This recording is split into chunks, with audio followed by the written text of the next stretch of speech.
Hallelujah! Sabi sa Isaiah 60 verse 31, ang nananatili sa Panginoon ay pinalalakas niya tulad ng isang agila na lumilipad. Ang sabi doon, lahat tayo tatakbo pero hindi mapapagod.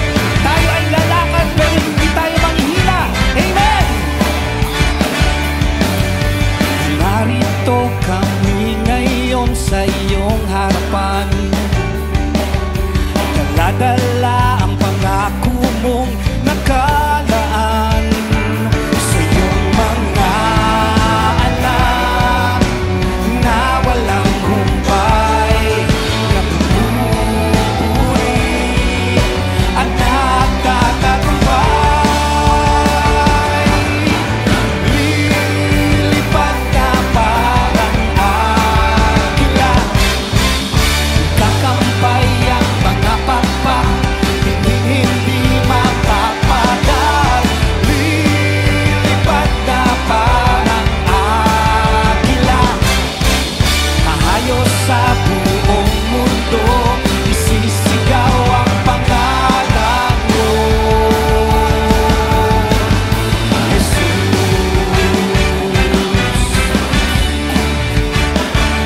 Hallelujah!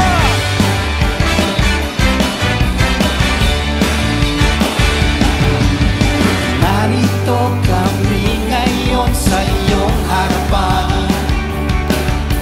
Dala-dala ang pangako mong nakalaan sa iyong mga anak na walang humpay, na pupuri at nagtatagumpay. Sabay-sabay! Lilipad na parang agila, kakampay ang mga pakpak, hindi mapapagal. Lilipad na parang agila, ahayos sa buong mundo, isisigaw ang pangalan mo, Jesus.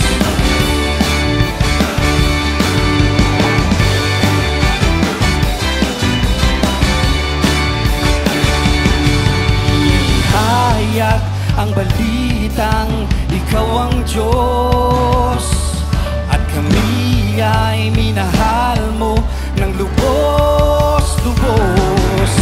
Kaya ngayon ay nagtatagumpay at handa kaming sabay-sabay. Lilipad na parang agila, itakampay ang mga pakpak, hindi mapapagal.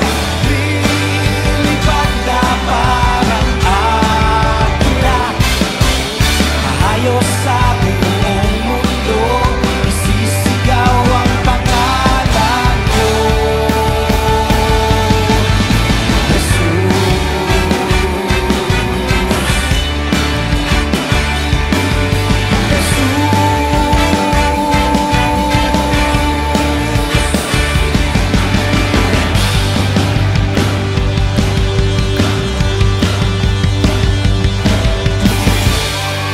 Hallelujah! Patuloy natin purihin ang pasalamatan ng ating Panginoong Diyos sa buhay. Amen!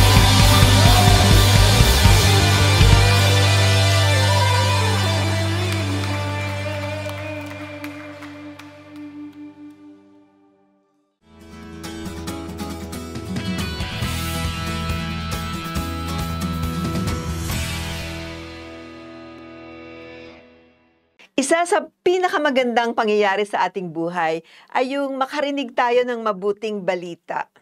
Totoo po yan dahil sa dami na masasamang balita sa ating kapaligiran, yung makarating ka at makarinig ka ng magandang balita ay tunay na nakakalakas ng ating pagkatao. At ang pinakamabuting balita ay dala ng Panginoong Hesukristo itong bagong taon na to. Dala-dala niya ang mabuting balita.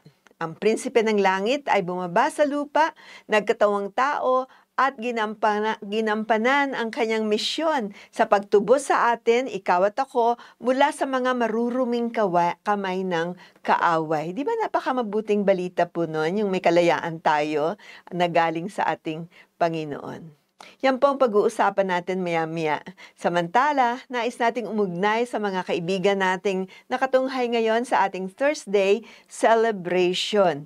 Ito po ang inyong kaibigan sa Himpapawid, Bishop Vicky Sebastian, bumabati sa inyong lahat. Kamusta po ang ating mga taga-subaybay?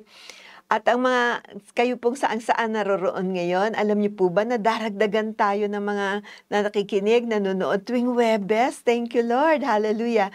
Salamat po sa inyong pag-share, like, and pag-subscribe. Napaka-inam po niyan upang matuloy-tuloy po natin ang ating gawain tuwing Thursday.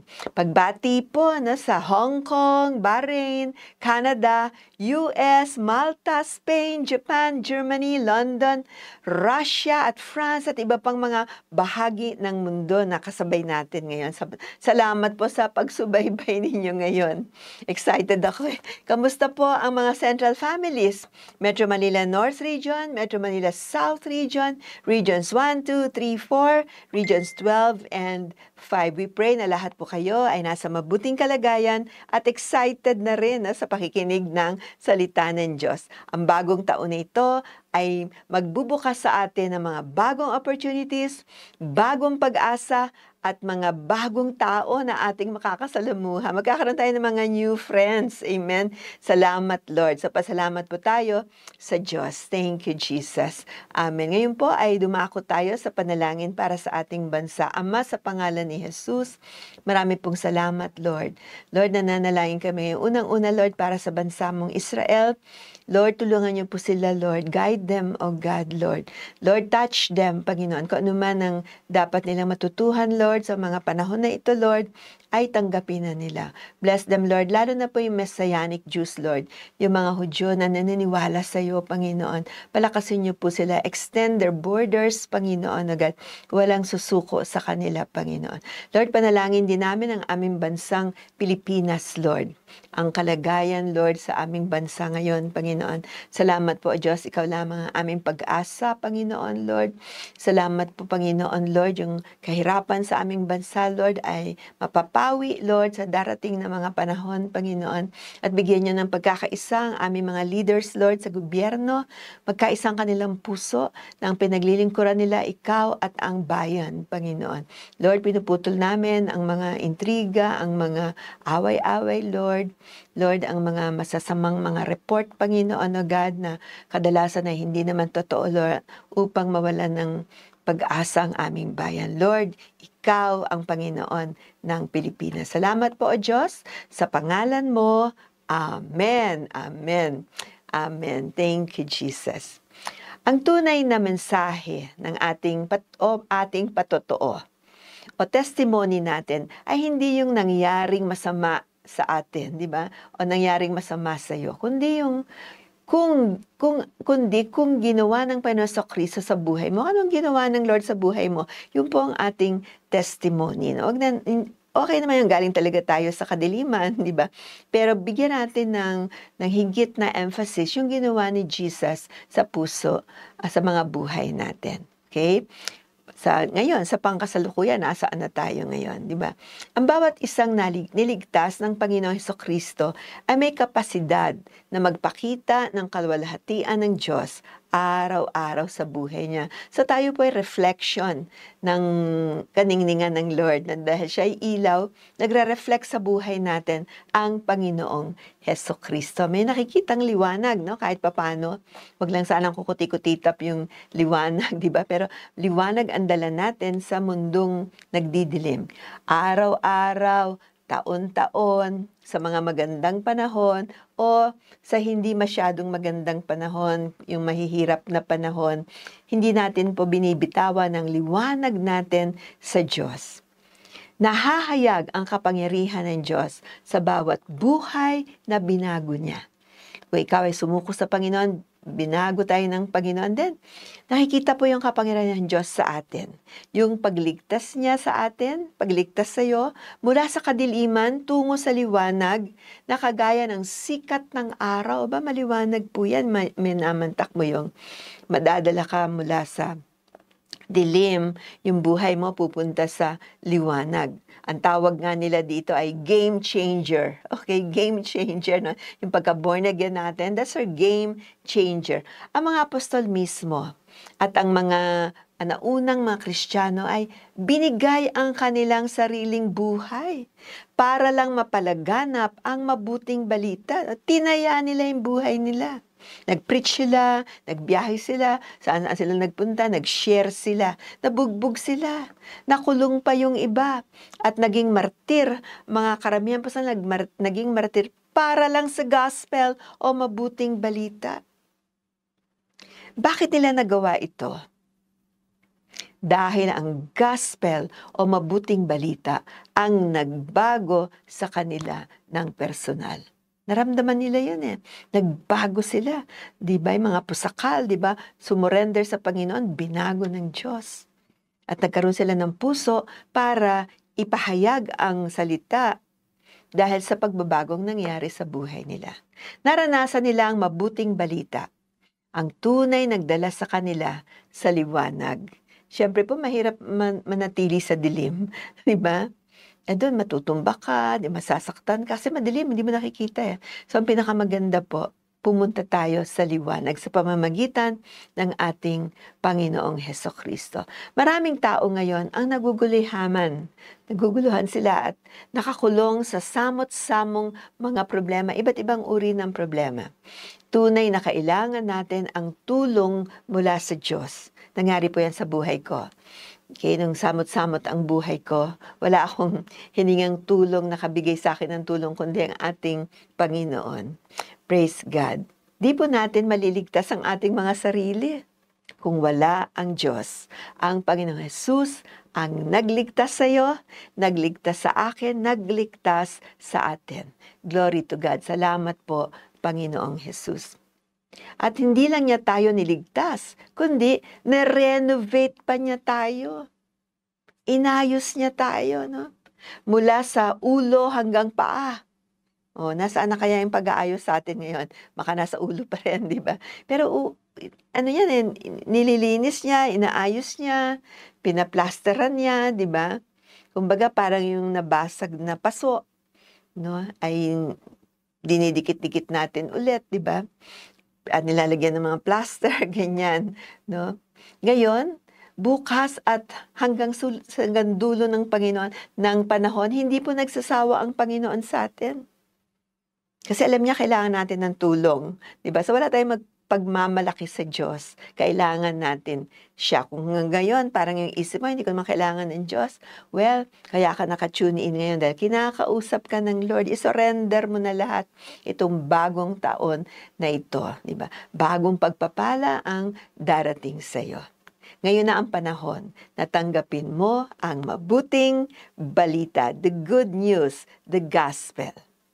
Kapag tayo ay nagbabahagi ng gospel or mabuting balita, siguraduhin natin na tayo mismo ay kumbinsido sa katotohanang tayo ay tinubos ng Diyos. Ikaw mismo dapat alam mo yon. Sa puso mo, sa buhay mo, tinubos ka ng Diyos. Kumbaga nakasangla na tayo sa maruruming kamay ng kaaway, pero si Jesus Christ, dahil sa pag-ibig niya sa atin, tinubos tayo sa pamamagitan ng kanyang dugo na bumuhos dun sa krus ng Kalbaryo. Tinubos ka, tinubos ako. Yung dating nakasangla, tinubos ka at inangkin na tayo ng Panginoon.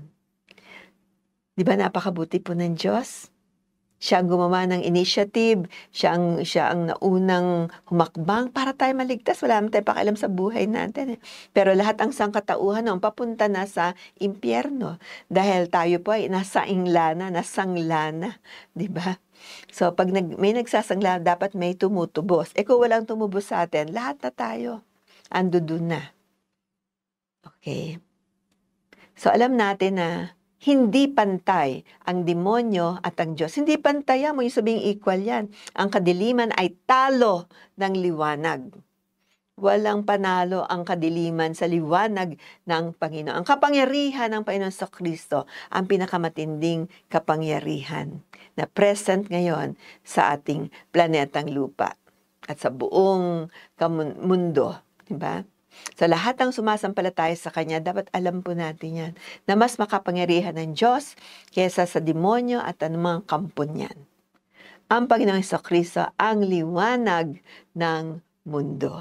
Hallelujah! Hallelujah! Ang pagsunod natin kay Kristo ay hindi ganun kadali, di ba? At ito naman ay hindi natin ito dapat itago, di ba? Subalit ang mga benepisyo ay mas mahigit kaysa sa pagsunod mo. Grabe, ang dami pong benefits pag ikaw ay sumusunod sa ating Panginoon. Although meron tayong mga nasasalamuhang problema, pero at the end of the day, nare-realize mo, Lord, salamat. Nagpapasalamat din tayo sa Panginoon, sa kaligtasan natin, sa provision niya, sa wisdom na binibigay niya sa atin. Hallelujah! Hallelujah! Thank you, Lord. Wala nang bitag na makakabihag sa iyo. Walang buhay na wasak na hindi kayang tubusin ng Panginoon. Kahit malalim ka na sa kadiliman, ay kaya kang iligtas ng Diyos, no? Kahit ando ka na, kasadlak ka na sa kadiliman, sa kasalanan. Pero sa oras na yung puso mo ay nanaghoy at sinabi mong, Lord, ayoko na po dito. Iligtas niyo po ako. Alam niyo, magpapadala po ang Panginoon ng mga tao para sharean kayo ng gospel. Yung request niyo sa Lord, Lord, iligtas mo ako. Ayoko na po sa buhay na ito. Talagang alam mo sa puso mo, hindi ka para dyan. Sa Isaiah 61, verse 1. Basahin po natin, ang Espiritu ng Panginoong Diyos ay nasa akin, sapagkat hinirang niya ako na mangaral na magandang balita sa mga mahihirap. Sinugo niya ako para aliwin ang mga sugatang puso at para ibalita sa mga bihag at mga bilanggo na sila'y malaya na. May namantak niyo po yan. From the Old Testament, nag-prophesy si Isaiah at tinutukoy niya ang ating Messiah, ang ating Panginoong Jesucristo. Siya magpapalaya, diba, sa lahat ng nakakulong, diba, sa mga malalalim na problema, sa mga sakit, sa kanilang mga pag-iisip, palalayain tayo ng ating Panginoon. Ninanais mo bang mapabilang sa mga nagdadala ng mabuting balita or sharer of the good news? Gusto mo ba yun?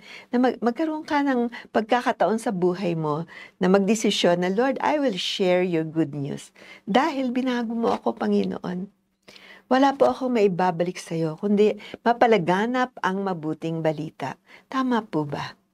Marahil na lang ang kulang mo sa buhay mo. Diba? Yung parang atubili ka pang mag-share. Sa araw na ito, lahat po tayo. Lumabas tayo, makipag-usap tayo, pag-pray po natin mga ating mga kaibigan, ka-office mates, kapitbahay, mga relatives natin. Diba? Ipag-pray po natin sila and then share po natin ang mabuting balita. Baka itong araw na to, nangangailangan siya ng mabuting balita and it will make a difference in his life. Sa pamamagitan nito, ay maaari tayong mag-build ng mga tunay na relationships. Alam mo yun, nasishare ninyo. Magiging mga kaibigan nyo yan.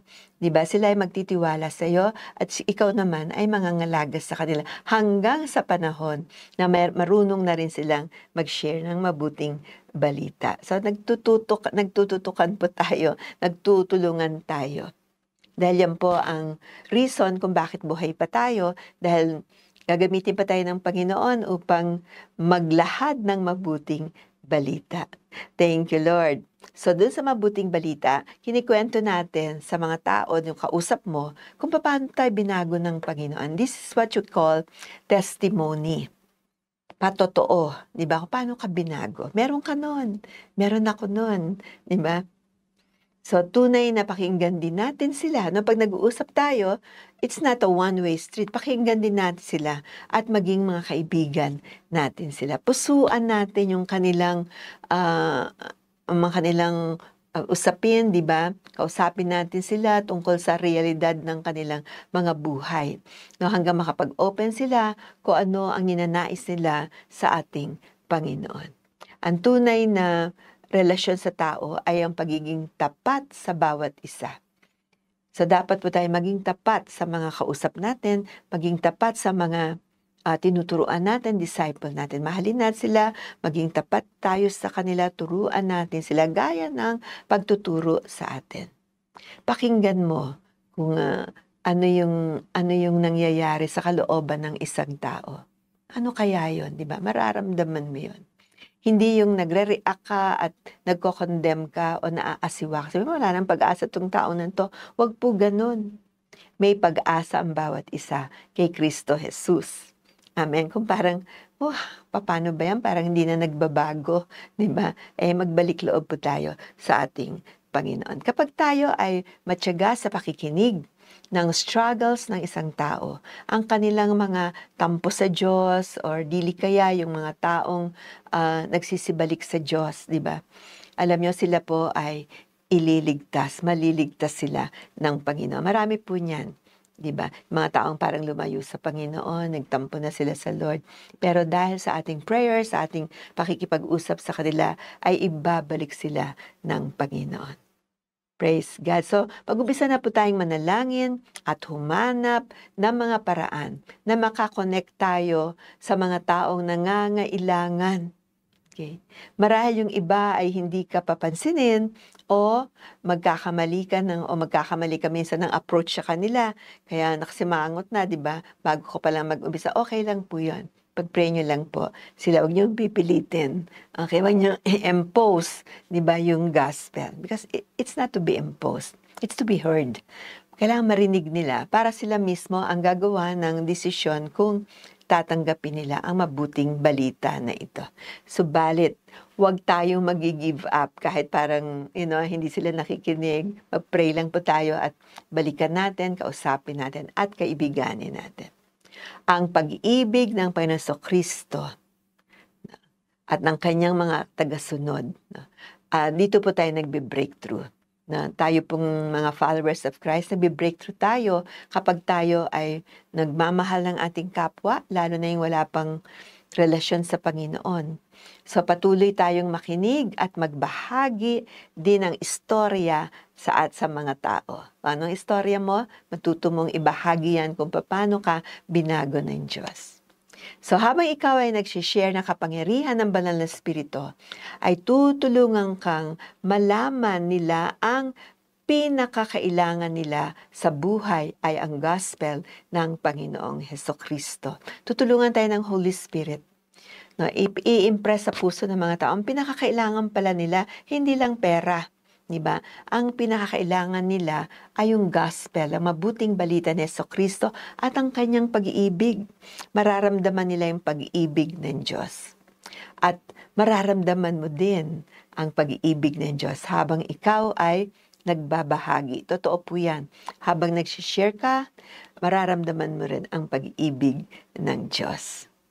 So, tara na po, tayo po ay mag-share ng mabuting balita. Ang tanong, okay, may 3 po ang katanungan sa inyo. May nakita ka na bang buhay na binago ng gospel or mabuting balita? May nakita ka na bang taong nagbago? Dahil nakarinig siya ng gospel? May kakilala ka bang ganon? Diba, nabago siya dahil sa salita ng Diyos, dahil sa Panginoon Hesukristo. Next question po. Willing ka ba namang makilahok sa project ni Lord na ito, na magdala ng gospel sa mga nangangailangan ng mga tao? Willing ka ba na pumunta sa mga barangay, pumunta sa mga kamag-anak mo, tawagan sila, mag-share ng mabuting balita? Alam mo ba, ang Diyos natin ay buhay. Ang Diyos natin ay tinulungan ako. Diba? Lalo na sa mga kaibigan natin, sa mga office mates natin, sa mga kamag-anak natin. So, willing ka na ba na mag-share? Gawin po natin yan. Alam niyo po, ito na daw ang mga huling araw, no? The last of the last days. So, konti na lang yung panahon natin na bukas ang gospel sa mga bansa. Dadating po yung time, isasara yung gospel, hindi na ayaw na nilang payagang mag-share ng gospel. May nangyayari na po yan sa malalaking bansa. 'Di ba? Binabawalan po nila sa mga communist countries, binabawalan po nila ang mag-share ng gospel. So nakakalungkot, di po ba? So habang may panahon tayo, mag-share na po tayo sa mga kaibigan natin at sa mga kakilala natin ng gospel of the Lord Jesus Christ. Ang maganda po kasi New Year ngayon, so pwede po tayong mag-umpisa sa pag-share sa kanila. Praise God. Sa buhay mo, ano ang kailangan pang magbago?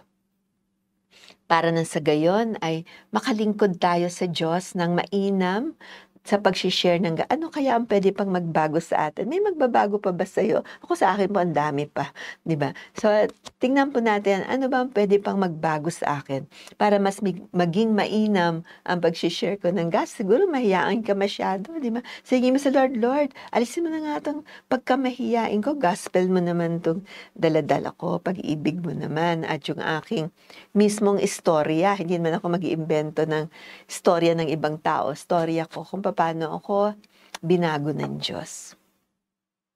Kung mag-share ka ng testimony o istorya ng buhay mo, ano ang iyong ibabahagi? Anong punto sa buhay mo ang isi-share mo? At ibabahagi mo sa mga nakakarinig sa iyo, mga kaibigan mo kinakausap mo. Praise God. Alam niyo, ang pagbabago natin ay gawa ng Panginoon. Hindi mahirap pong magbago ng sarili. So, ang kapayapaan ng puso, kapayapaan ng isip natin, wisdom, binibigyan tayo ng wisdom, lahat po yan galing sa ating Panginoon. At ang ultimate purpose natin ay matanggap siya sa ating mga puso. Kagaya po ng sinabi ni Pablo sa Romans chapter 10 verses 9 and 10. Sapagkat kung ipapahayag ng iyong bibig si Jesus na Panginoon at sasampalataya ka sa iyong puso na binuhay siyang magmuli ng Diyos sa mga patay, ay ano raw po, maliligtas ka, you will be saved.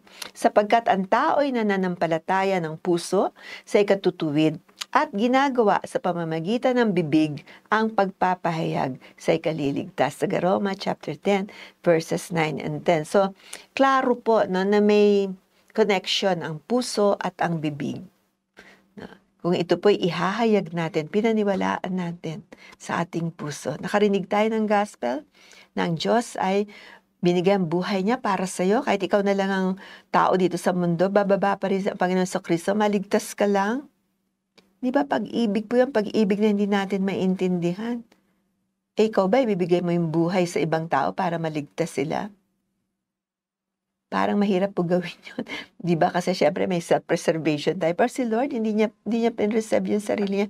Siya ang nagbayad, siya ang tumubos sa atin. That if you confess with your mouth the Lord Jesus and believe in your heart that God has raised him from the dead, you will be saved.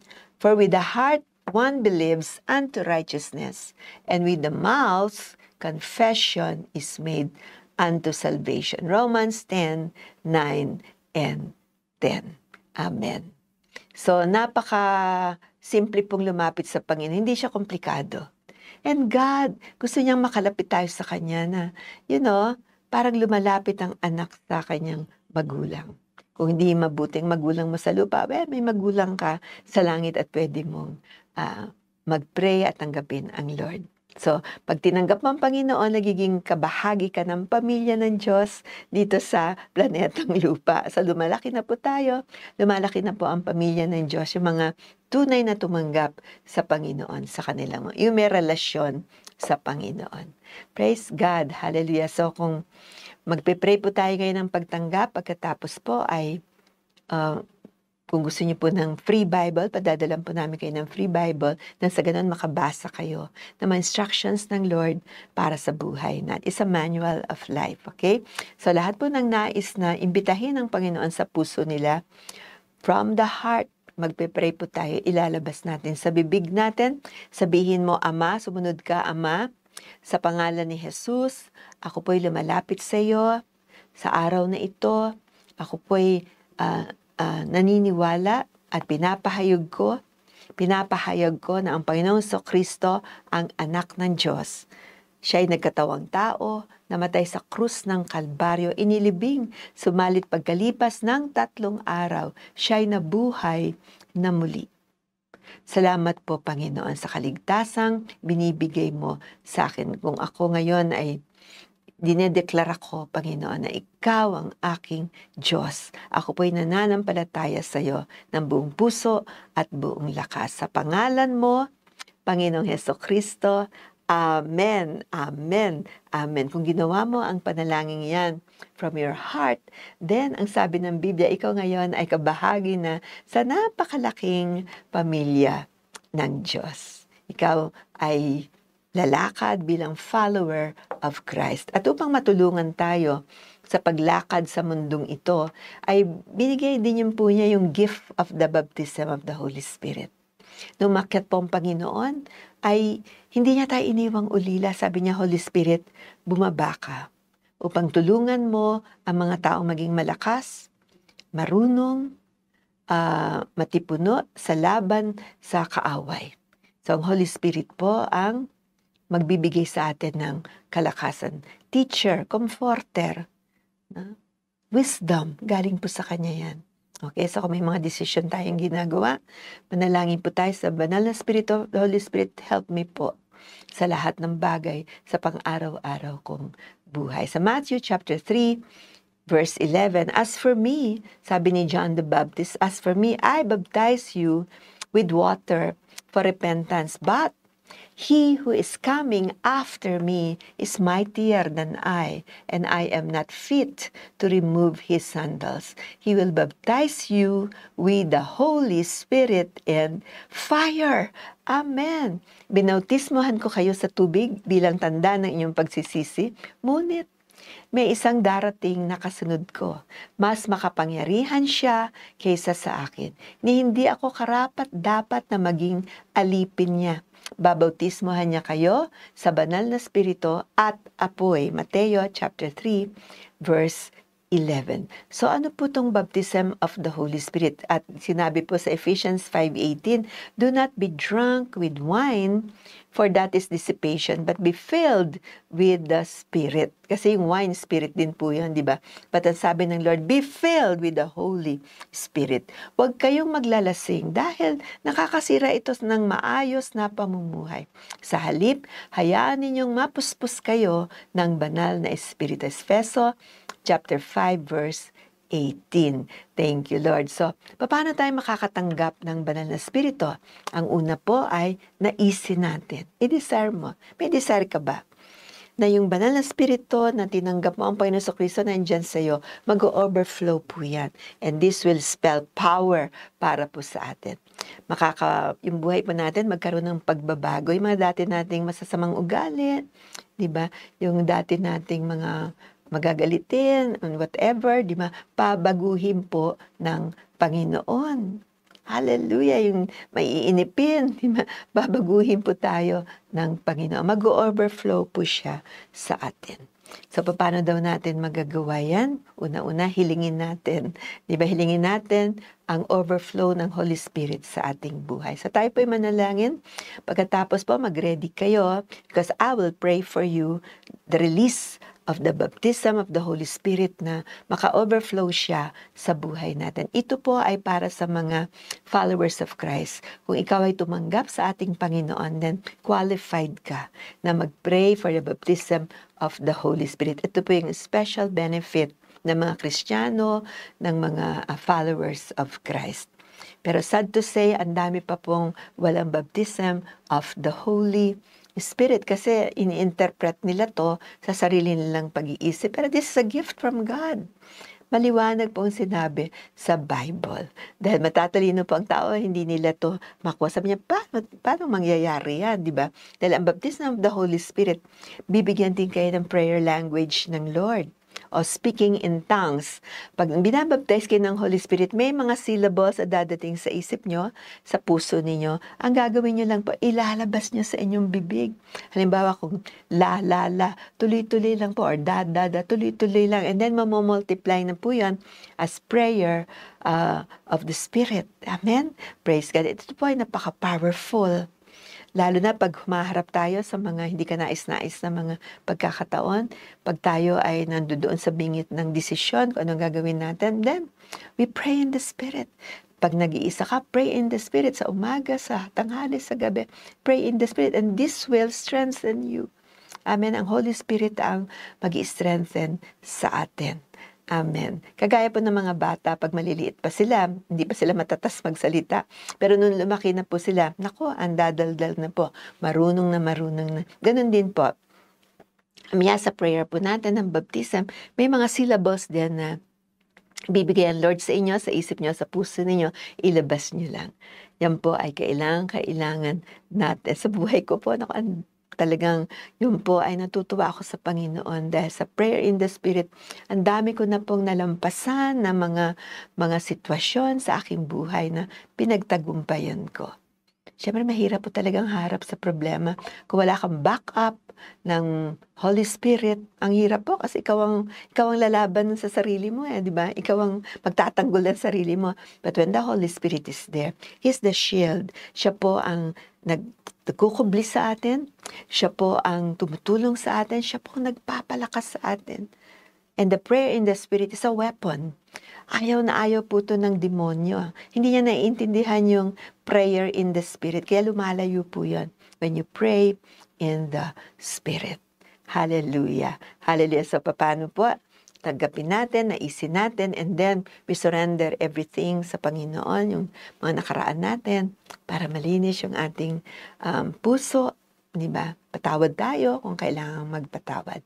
Sige po tayo magpipray and then I will minister the baptism. Sumunod po kayo sa panalangin. Sabihin nyo, Ama, sa pangalan ni Jesus, naririto po ako, Panginoon. Nagnanais na makamtan ang baptism, the overflow of the Spirit sa aking buhay. Panginoon, humingi po ako ng kapatawaran sa lahat ng aking mga kasalanan yung nakaraan, pangkasalukuyan, Panginoon. Lord, ang even yung mga pag-iisip ko sa kinabukasan na puro negatibo, Panginoon, patawarin niyo po ako, Panginoon. Lord, kung may nakasakit sa akin, hayaan mo, Panginoon, na mapatawad ko sila mula sa aking kabataan hanggang sa mga panahon na to. Lord, I forgive them as you forgive me, Lord, sa aking mga kasalanan. Salamat po, Panginoon. And today, Lord, I desire, ninanais ko po, Panginoon, ang baptism of the Holy Spirit, that overflow, Lord, ng Banal na Espiritu Santo sa aking buhay. Ako po ay anak mo, ako po ay tagasunod mo, Panginoon. I need your power, Lord. I need your kapangyarihan, Panginoon, O God, sa aking pagharap sa mundong ito. Maraming mga challenges, Lord, sa mundong ito. Kailangan kita, Lord. Kailangan kita, dear Holy Spirit. Thank you, Lord. Kung pinray niyo yan, galing sa puso niyo, itaas niyo po ang inyong kamay. At tayo po ay, I will minister the baptism of the Holy Spirit. Hallelujah. Father, in Jesus' name, Panginoon, nakikita mo ang mga puso ng nanonood sa amin ngayon, Lord. Yung mga tao, Lord, na nagnanais ng overflow ng Holy Spirit sa kanilang mga buhay. Salamat sa mga anak mo na ito, Lord, na nangangailangan ng kapangyarihan, Panginoon. Lord, sa araw na to, salamat, Panginoon, na overcome nila, Lord, lahat yung mga intriga against the Holy Spirit. Salamat po, O Diyos, that the Holy Spirit will baptize them, O God, and He will come forth, Lord, and give them power. Hallelujah. So, i-ready po natin. Hallelujah. Lord, marami pong salamat, Lord. I minister the baptism of the Holy Spirit upon you. In Jesus' name, be baptized in the Holy Spirit. Let the Holy Spirit overflow sa mga buhay niyo. Let it overflow. Open your mouth. Overflow. Pray. Shalamasa. Oo, lalamakha. Sekanda. Sige po, kung may mga syllables na nilalagay sa inyo, Lord, lakasan niyo po, lakasan niyo po, lakasan niyo. That's the prayer in tongues. Kung meron na impress na syllable or word sa inyong puso, sa inyong mga tenga, ilabas niyo lang po yan sa pangalan ni Jesus. Hallelujah! Hallelujah! Hallelujah! Thank you. Sige, tuloy-tuloy lang po. Hallelujah. At magpasalamat po tayo sa ating Panginoon. Marami pong nakatanggap ng baptism of the Holy Spirit today. At ang pangako ng Panginoon, bibigyan niya tayo ng kalakasan. Huwag ka nang matakot sa anumang haharapin mong problema o kung may hinaharap kang problema ngayon, sige, mag-pray ka in the Spirit. Yan po ay regalo sa inyo ng ating Panginoong Hesukristo. Pasalamat po tayo sa Lord. Hallelujah. Thank you, Lord. Isulat nyo lang po sa chat sa chat box natin kung nakatanggap kayo ng baptism of the Holy Spirit. Susunod po nating segment ay yung isa pa ring makapangyarihang gift na binigay sa atin ng Lord. Ito po ang healing. Ang healing po natin ay nanggagaling sa krus ng Kalbaryo. Kundi po ginawa ni Jesus yung kanyang nakapako siya doon sa krus ng Kalbaryo, pinako siya doon, tumulo ang kanyang dugo, sinaktan yung kanyang likod, binugbog siya, lahat ginawa sa kanya. Kung hindi po siya pumayag, wala po tayong matatanggap na healing. Amen. So, sa pamagitan po ng mga sugat ni Hesukristo, tayo po'y may kagalingan. Sabi po sa Jeremiah sa Old Testament 33:6, "Behold, I will bring it to health and healing, and I will heal them and reveal to them abundance of prosperity and security. Ngunit pagagalingin ko silang muli, hahanguin ko sa kahirapan ang Huda at Israel, at bibigyan sila ng kapayapaan at kasaganaan." Jeremiah 33 verse 6. So yan po ay pangako ng Panginoon. At meron din po yan sa New Testament. Sabi po roon, sa kanyang pagkamatay sa krus, pinasan niya ang bigat ng ating kasalanan upang tayo'y mamatay na sa kasalanan at mabuhay ayon sa kalooban ng Diyos. Kayo'y pinagaling na sa pamamagitan ng kanyang mga sugat. Unang Pedro, chapter 2, verse 24. Hallelujah! 1 Peter sa English 2:24, "He himself bore our sins in his body on the tree, that we might die to sin and live to righteousness. By his wounds you have been healed." Amen. Praise God. So, ayan po, meron ding connection yung ating kasalanan sa pagiging masakitin natin. So, minsan yung mga kasalanan yan, namana pa natin sa mga magulang natin, di ba? Yung mga ugaling namana natin, hindi nakakapapatawad, so proud, lahat, di ba? So, kung tayo po ay kinakausap ng Holy Spirit, then may surrender. Lahat po mga generational curses din na namana-mana natin na parang parte din ngayon ng ugali mo, then isurrender lang po natin sa Lord and believe God for healing. Amen? Praise God. Ama, sa pangalan ni Jesus, Lord, touch, Lord, ang mga taong nangangailangan ng kagalingan ngayon. Hayaan mo, Panginoon, masurrender din nila lahat-lahat sa iyo, Panginoon, O God. Salamat po, O Diyos, Lord, sa pagsisisi ng aming mga kasalanan, O God. Thank you, Lord, na ikaw ang nagbibigay ng kapatawaran sa aming mga kasalanan. Heal them, Lord. Salamat, Lord, sa lahat ng mga may sakit ngayon. Sa pamamagitan ng sugat mo, Panginoon, sila ay gumaling. Touch, Lord. Touch them, Lord. In Jesus' name, yung mga batang may sakit, Lord, yung mga katandaang may sakit, Panginoon, mga babae, lalaki, Panginoon, O God. Salamat, Lord, kung uri ang sakit na yan, Lord. Wala pong diferensya sa iyo. You are so powerful, O God. You can heal them, Lord. Panginoon, maingat namin binibigay sa iyo ang pasasalamat at kapurihan. Sa pangalan ni Jesus. Amen, amen, amen. Thank you, Lord. Kung kayo po ay nakatanggap ng kagalingan, tayo po ay magpatotoo before the people, di ba, na tayo pinagaling ng Panginoon. Pwede niyong isulat dyan sa chat box natin or tumawag kayo sa ating programa, di ba? But next time po kasi nasa labas po ako ngayon. I'm out of town, kaya ito po ay pre-recorded na programa. But the power of God can transcend everything, di ba? Wala namang problema sa kapangyarihan ng Diyos. Pre-recorded to or live stream. Ito tayo, ang Panginoon po ay nagre-release ng kanyang kapangyarihan. Salamat po. Thank you, Lord. Thank you, Lord, sa healing ngayong araw na ito.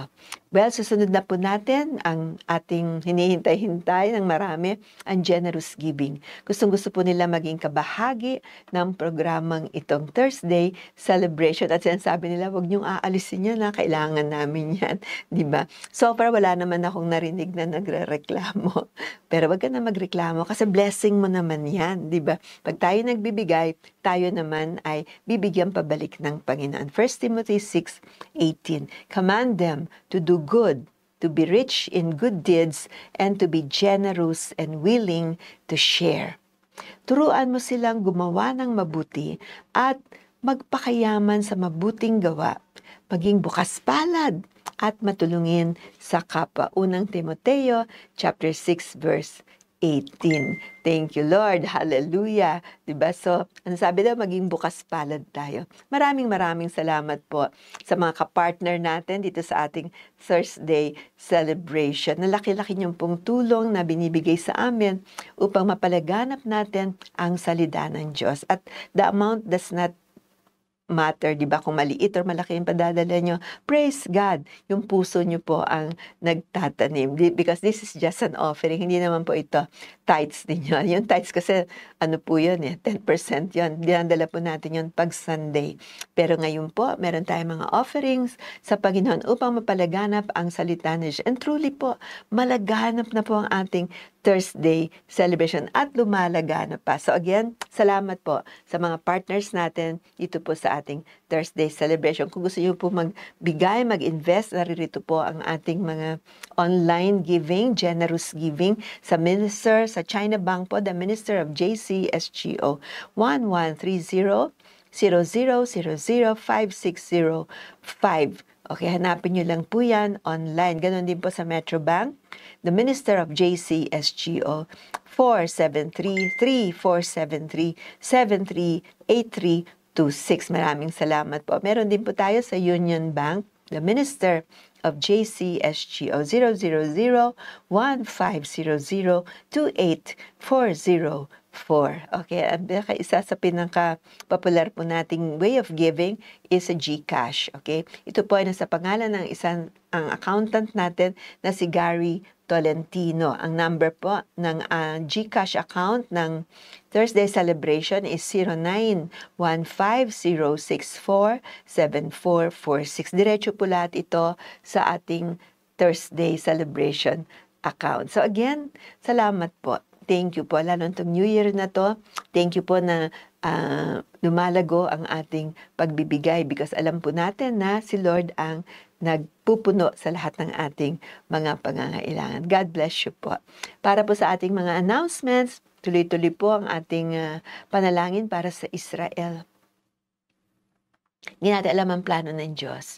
We just want to pray for them. Although na may mention na po yan sa Old Testament, sa New Testament, pero ang pinakamaganda po ay panalangin natin. Okay, let the perfect will of God be done. That God will remember His nation Israel. Lalo na po yung mga Messianic Jews. Kasi hindi po lahat ng Jews ay Christian. Di ba? Marami pong Jews na hindi pa rin Christian. Pero may mga tao doon, ang tawag po sa kanila Messianic Jews. We pray for them that God will give them favor, wisdom, blessing habang sila dumadaan sa mga gyera na kagaya nito. Thank you, Lord. Hallelujah. So yan po. Isa, wag niyong kalilimutan tuwing kayo kakain, bless Israel. Yung tatlong words lang yun, God bless Israel. Di ba? 4. So, yun po, maaalala po natin. Sa mga prayer groups niyo, sa mga care groups, ipanalangin po natin ang bansang Israel sa pagkainan. Of course, sa Sunday, ni-invite po namin kayo sa ating Sunday celebration. Ito po ay invitation para sa iyo, para sa pamilya mo, sa mga kaibigan nyo. Come and experience the presence of God dito po sa ating pagsasama-sama. Every time we come together and praise the Lord, nandoon po ang presence ng Holy Spirit, ng presence ng Panginoon. Ako, feel na feel po. Okay, so ayun po ang ating address ay Jesus Christ Saves Global Outreach, 156 15th Avenue, Barangay San Roque, Cubao, Quezon City. So ito po ay every Sunday, alas 9 ng umaga. Why don't you come? Dumalo po kayo para magkakilala naman po tayo. I'm sure you will enjoy the presence of God. Pwede yung dali yung maliliit yung bata. Meron kaming children's church kung saan sila itinitrain sa mga Bible stories. Diba? Ako, may mga games pa sila doon. May merienda pa sila doon. So it's a family day every Sunday dito po sa Jesus Christ Saves Global Outreach. Huwag niyong kalilimutan. Madali pong hanapin to, hindi po kayo mahirapan. So, salamat po ulit sa inyong atensyon sa buong panahon na to, mga tiga-global natin, iba't ibang mga oras. Diba? Dito sa Pilipinas, tayo po ay broadcasting 3 p.m. to mga 4:30 p.m. Okay? So, napakabuti po ng Diyos. Tayo po ay mananalangin na. Hallelujah, the closing prayer. Pagpalain kayo ng Panginoon, ipakita ng Panginoon ang kanyang kabutihan at awa sa inyo, at malugod ang Panginoon sa inyo, at bigyan niya kayo ng mabuting kalagayan. The Lord bless you and keep you. The Lord make His face shine upon you and be gracious to you. The Lord lift up His countenance upon you and give you peace. Ama, sa pangalan ni Jesus, maraming salamat, Lord, na dinako mo kami sa lugar na ito, Panginoon, na kami nagkakaisa, Panginoon, sa pananampalataya namin sa Ikaw ang mabuting Diyos. Hindi ka nagpapabaya, Panginoon. Patuloy po namin tinataas ang bayang Pilipinas, Panginoon, at lahat ng mga barangay sa Pilipinas, lahat ng mga pamilya, Panginoon.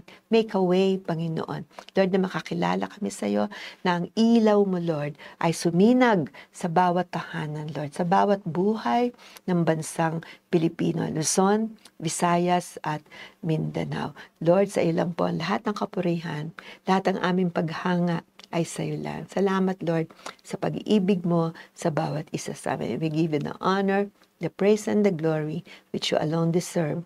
In Jesus' name, Amen. Amen. Praise God. So, magkita-kita muli tayo sa susunod na Huwebes, dito lamang po sa isa-isa niyong programang Thursday Celebration. God bless you and bye-bye.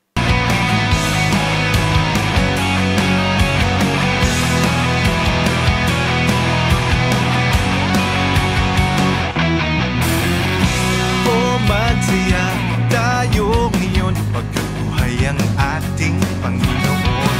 O magsaya sa piling niya'y sabay-sabay tumalon.